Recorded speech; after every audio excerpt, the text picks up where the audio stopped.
Welcome to Man Does Tech, where I solve the problems you didn't even know you had. In this video, I will show you how to make good marinara sauce. First, gather your ingredients. You'll need high-quality canned crushed tomatoes, preferably San Marzano, for their natural sweetness. Don't forget fresh garlic, a medium onion, and a good quality olive oil. Fresh basil is also key for that authentic flavor. These simple, fresh components are the foundation for a truly delicious sauce. Next, we'll build our flavor base. Heat 2 tablespoons of olive oil in a large pot over medium heat. Add 1 finely chopped medium onion and 2 cloves of minced garlic.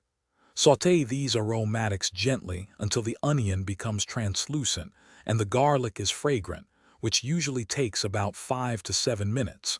Be careful not to burn the garlic, as it can turn bitter. Now it's time to add the stars of the show. Pour in your crushed tomatoes.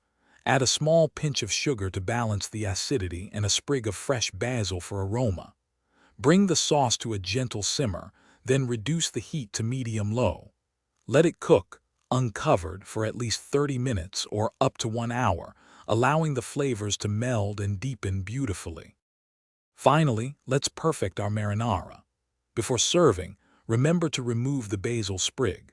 Stir in about 1/4 cup of fresh chopped parsley for a burst of color and brightness. Taste the sauce and adjust the seasoning with salt and freshly ground black pepper as needed. Your homemade marinara sauce is now ready to enjoy with your favorite pasta or as a delicious dipping sauce. Thanks for watching. If you found this helpful, don't forget to like and subscribe.